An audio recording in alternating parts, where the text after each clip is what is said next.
జయ నారసింహ జయ జయ నారసింహ నమో వెంకటేశాయ.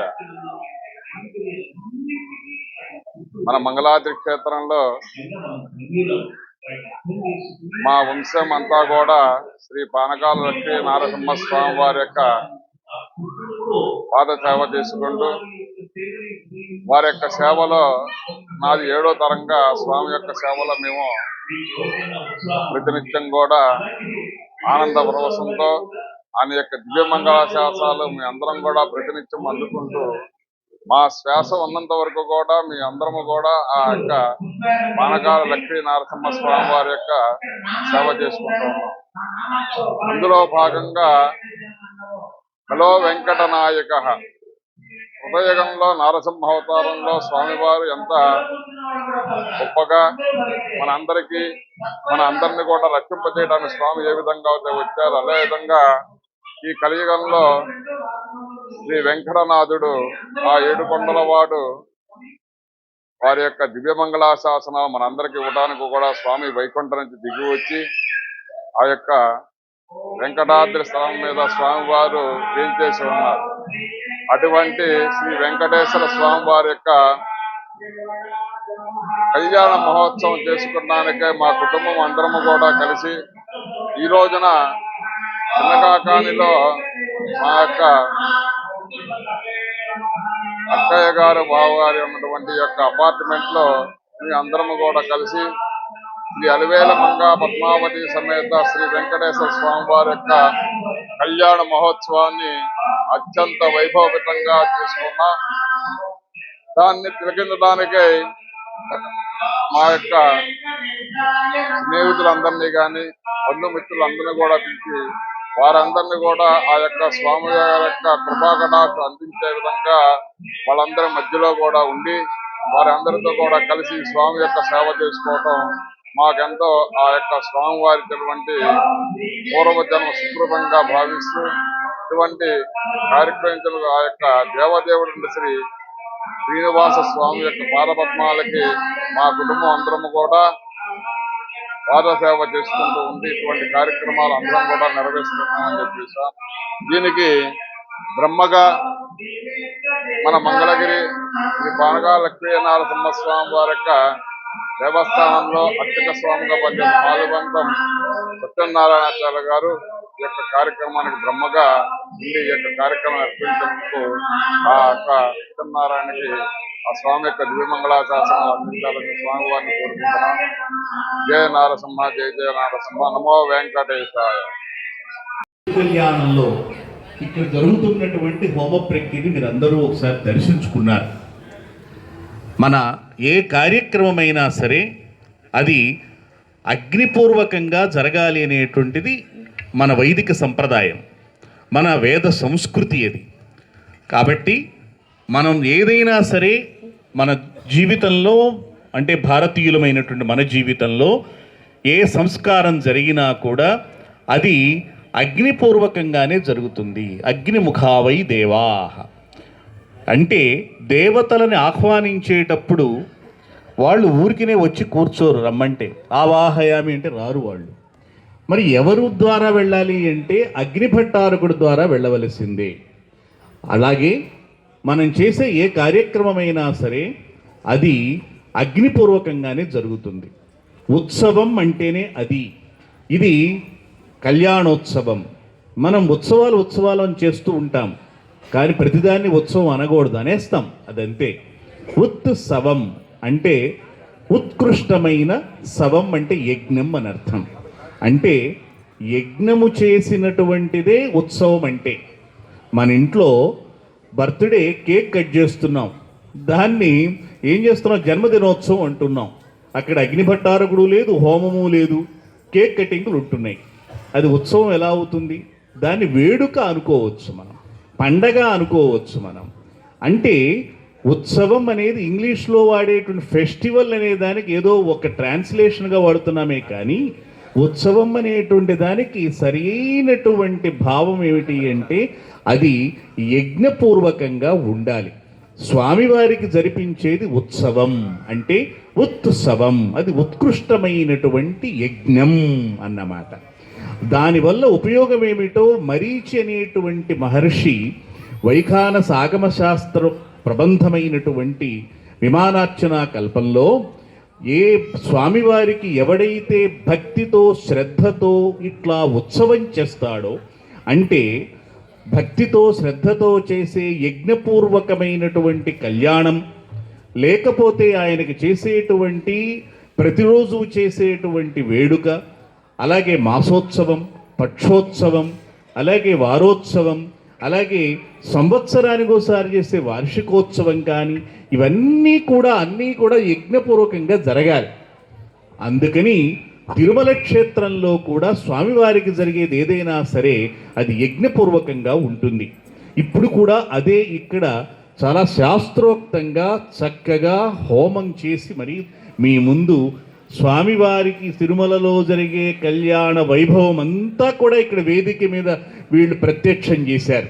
దీనికి మనం ఒక్కసారి వీళ్ళని అభినందించాలి. ఎందుకంటే మొక్కుబడిగా ఇక్కడ చేయకుండా నాకు చాలా ఆనందంగా ఉంది ఇది. అందుకని ఒక్కసారి గోవిందా అని చెప్పి మనం కరతాళధ్వనులతో వీళ్ళని అభినందిద్దాం. గోవిందా గోవిందా లక్ష్మీనారసింహ గోవిందా గోవిందా. ఓం ప్రసుప్మంథాదియసానస్య సక్షిణి వరేభిర్వరాగం అభిషుప్రసీదత అస్మాకమింద్రవుభయం జుజోషతి యత్సౌమ్యస్యాంధస అనక్షరార్జమः సంతు పంథాయేభిः సఖాయో యంతి నో వరేయో సమర్యమా సంభగో నో నినీయ సంజాస్పత్యగుం సుయమమస్తు దేవాః అథ భగవదర్థం కన్యాం వృణీధ్వం వృణీమహే. ఇందాక కన్యావరణ ఘట్టం అయిపోయింది. ఒక వరుడికి కన్యను వెతకటం కోసం నలుదిక్కులకు నలుగురిని పంపిస్తారు.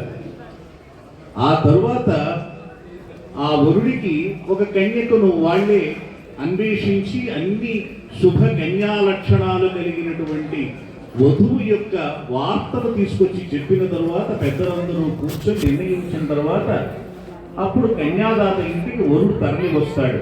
అన్ని ఘట్టాలు వైదికంగా జరిగిపోతున్నాయి. అయితే ఒక కన్యను వెతకడానికి కూడా మధ్యవర్తులు కాదు. అక్కడ ఏం చెప్పారంటే లక్షణాలు అనుష్ఠాతలై, అంటే చక్కటి మంత్రానుష్ఠానం కలిగి భక్తులై ఉండి చదువుకున్నటువంటి వాళ్ళని పంపించేవాళ్ళుట. అది అంతేగాని ఏదో అక్కడికి మనకి ఏదో కమిషన్ వస్తుంది కదా అనే పద్ధతులు వెళ్ళడం కాదు. అది తర్వాత కాలంలో వచ్చినాయేమో. కానీ ఇక్కడ నలుదిక్కులకు వెళ్ళేటువంటి వాళ్ళు అటువంటి చక్కటి పండితులై ఉండి అనుష్ఠాతులైనటువంటి వాళ్ళు పంపించేవాళ్ళు. ఇప్పుడు కూడా అలాగే నలుగురికి తాంబూలం ఇచ్చి పంపించారు. వాళ్ళు వెతికారు. స్వామివారు ఆయన అచింత్యమైన అద్భుతమైన అమేయమైన లావణ్య సౌందర్య రత్నాకరుడు. ఆయన సౌందర్యము అమేయమైంది, కొలవటానికి వీలు లేనిది, అలాగే అచింత్యమైనది, ఊహించడానికి వీలు లేనిది. ఆయన కోటి మన్మధులు ఒక్క చోట నుంచుంటే ఈ కోటి మంది మన్మధుల యొక్క సౌందర్య లావణ్యాలు కుప్పపోస్తే అక్కడ కూడా ఇంకా మన్మధుడికి మచ్చలేమన్నా ఉంటాయేమో కానీ, వంకలుంటాయేమో కానీ వంకలేని నెలవంక ఈయన. అంత అద్భుతమైనటువంటి సౌందర్య రాశి ఈయన. అటువంటి వాడికి సరిగినటువంటి వధువుని వెతకటం కోసం వెళ్ళారు, వచ్చారు. శ్రీ భూదేవులు ఇద్దరినీ కూడా నిర్ణయించారు. వరుడు వచ్చాడు.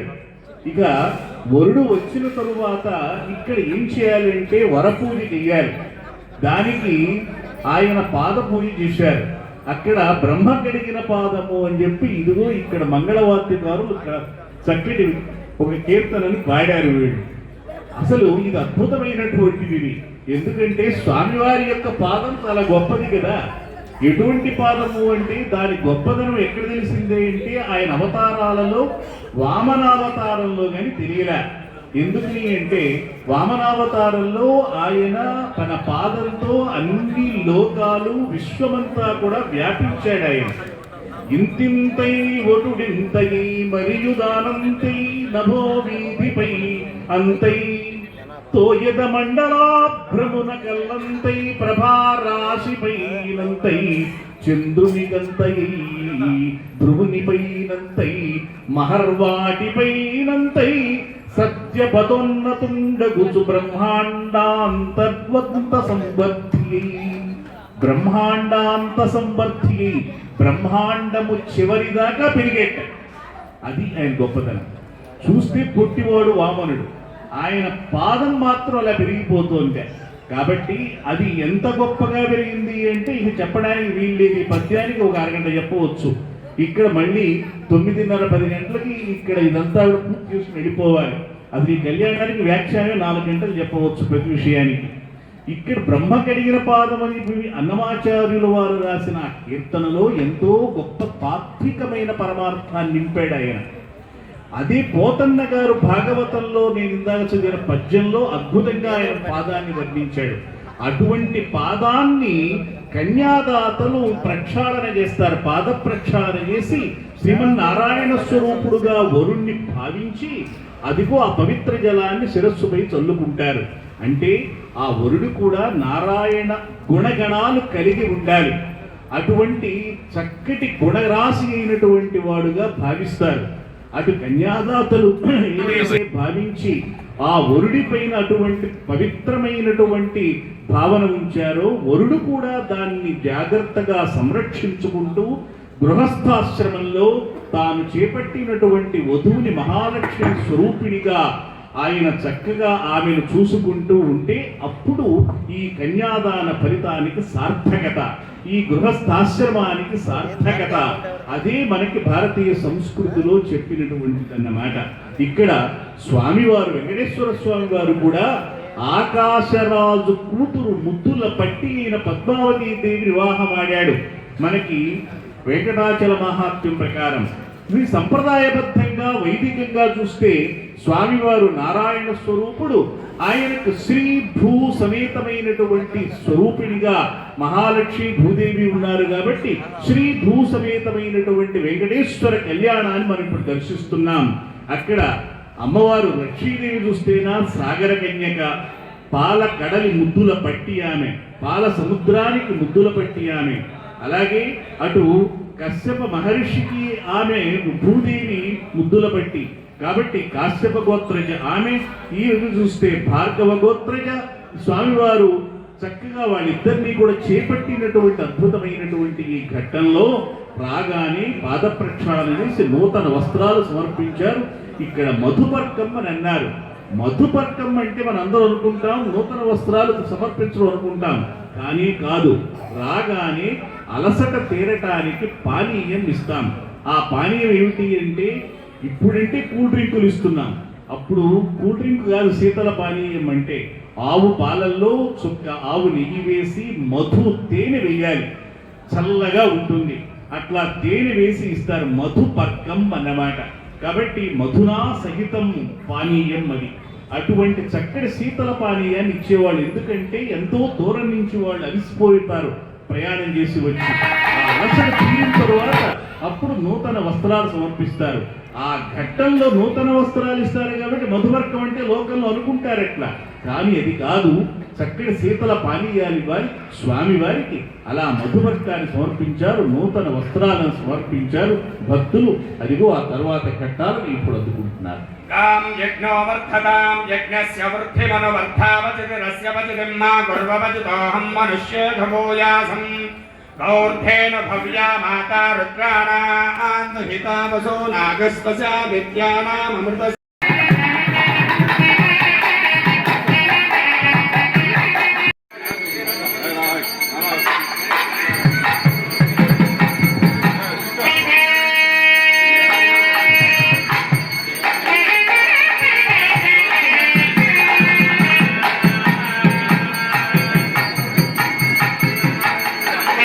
పరమాత్మ స్వరూపాన్ని వర్ణించే శక్తి ఏ వాక్కుకి లేదు.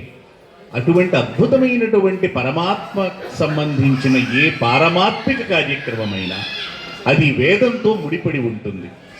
ఈ రోజున మనకు జరుపుకునే ఈ కార్యక్రమం అంతా కూడా అటువంటి వేదస్వరూపుడైన వేదవేద్యుడైన ఆ పరమాత్మ యొక్క కళ్యాణ మహోత్సవం ఇది. అంటే లౌకిక కళ్యాణం కాదు ఇది. ఇది ఏమిటి అంటే ఇది పారమాత్మిక కళ్యాణం. అందుకే అన్నమాచార్యులు వారు కూడా లౌకికపు పెండ్లి కాదిది అన్నాడు.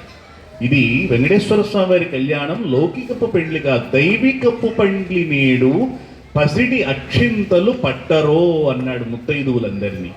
ఇది లౌకికపు పెళ్లి కాదు, ఇది దైవికపు పెళ్లి. ఇది మీరందరూ కూడా బంగారపు అక్షింతలు పట్టుకురండి అని పిలిచాడు ఆయన. కాబట్టి ఇది దైవికపు పెళ్లి కాబట్టి జరిగేదంతా కూడా మీరు చూస్తున్నారు. ఇది ఉత్సవం. ఇది హోమపూర్వకంగా అగ్నిభట్టారకుడిని ఇక్కడ ఆహ్వానించి ఆయనకు మనం మన ప్రార్థనలు విన్నవించుకుంటున్నాం. ఇప్పుడు కూడా అలాగే లాజహోమం పూర్తి చేశారు వీళ్ళు. మనకి ఇక్కడ స్వామివారి కళ్యాణం జరగటం అనేటువంటిది నిజమైన ఉత్సవం ఇది. అంతేగాని ఇక్కడ అలంకారాలతోనో లేకపోతే బాహ్యంగా కనిపించే ఆర్భాటాలతోనో ముగియదు. ఇది ఖచ్చితంగా తిరుమలలో ఎలా జరుగుతుంది ఇక్కడ కూడా అలాగే జరుగుతుంది. ఇది చక్కటి హోమ కార్యక్రమాలతో నిండి ఉంటుంది. ఎందుకని అంటే ఇది లోక కళ్యాణం కోసం చేసేటువంటిది. లోకంలో మానవుడు వివాహాన్ని ఒక్కసారి చేసుకోవాలి. నేను రోజు పెళ్లి చేసుకుంటాను అంటే ఎవడు ఒప్పుకోడు. కానీ ఇక్కడ స్వామివారికి నిత్య కళ్యాణం పచ్చతోరణం అనే సామెత ఉంది. ప్రతిరోజు కళ్యాణం చేస్తున్నాం. అదేమిటండి, మనకేమన్నా జీవితంలో ఒక్కసారి, స్వామివారికి ఏమన్నా రోజు పెళ్లి చేసుకుంటున్నాడు, ఎలా కుదురుతుంది అని అడగచ్చు. ఎందుకంటే అడిగేవాళ్ళు ఎక్కువైపోయారు కదా ఇప్పుడు లోకంలో, ప్రశ్నలు ఎక్కువైపోయినాయి. అందులోనూ ఇటువంటి వాటికి ఇంకా ఎక్కువ క్రాస్ క్వశ్చన్స్ వేస్తున్నారు. అంటే దానికి మన శాస్త్రాలు చెప్పినాయి, జగత్ కళ్యాణ సిద్ధ్యర్థం భగవత్ కళ్యాణం కారయేత్. అంటే ఈ లోకంలో ఉండి జీవకోటికంతటికి కూడా శుభం జరగాలి అని కోరుకుంటున్నాడు. ఎలా అంటే ఇప్పుడే అమ్మవార్లకు మాంగళ్య ధారణ చేయించారు. ఆ మాంగళ్య ధారణ ఏమని సంకల్పం చేశారు వాళ్ళు అంటే, అస్మిన్ గ్రామే స్థితానాం సర్వాసాం స్త్రీణాం జన్మజన్మని సువాసిని ప్రాప్త్యర్థం అని సంకల్పం చేసి అమ్మవార్లకు మాంగళ్య ధారణ చేయించారు. అంటే ఏమిటి అంటే, అమ్మా తల్లి, నువ్వు ధరించే ఈ మాంగళ్యం ఉందే ఇది నా కోసం చేస్తున్నావు తల్లి నువ్వు. అంతేకాదు స్వామివారు కూడా మాంగళ్య ధారణ ఏ సంకల్పంతో చేశాడు అంటే, సమస్త లోక జగద్రక్షణ హేతున, సమస్త లోకాల యొక్క రక్షణ కోసం ఆయన అమ్మవారికి మాంగళ్య ధారణ చేయించాడు. అంటే అర్థం ఏమిటి, ఇక్కడ ఈ గ్రామంలో, ఈ రాష్ట్రంలో, ఈ దేశంలో, ఈ ప్రపంచంలో ఉన్నటువంటి స్త్రీలందరికీ కూడా జన్మ జన్మని అన్ని జన్మలలోనూ సువాసిని ప్రాప్త్యర్థం అంటే ముత్తైదువతనాన్ని ప్రసాదించమని కోరుతూ ఆ సంకల్పంతో ఇక్కడ మాంగళ్య ధారణ చేయిస్తున్నారు. అసలు మాంగళ్య సూత్రధారణ అనేటువంటిది ప్రాంతాన్ని బట్టి ఉంటుంది. రామాయణానికి వెళితే అక్కడ మాంగళ్య ధారణ రాముల వారు చేయించినట్టుగా ఎక్కడ లేదు. పాణి గృహి శ్వపాణినా నుండి అక్కడ వశిష్ఠాది మహర్షులందరూ కూడా రాముల వారి చేత అతని సోదరుల చేత వివాహం జరిపించేటప్పుడు చెయ్యి పట్టుకోమన్నారు. పాణిం గృహీష్వ పాణినా అంటే పాణిగ్రహణమే చేశాడు. మాంగళ్య ధారణ లేదు. మాంగళ్య ధారణ అనేటువంటిది ప్రాంతాలను బట్టి తర్వాత కాలంలో వచ్చింది. అది ఒక సంప్రదాయం అన్నమాట. కానీ హోమం మాత్రం అగ్నిపూర్వకంగా జరిపించటం మాత్రం ఉంటుంది. అది ప్రధానమైనది.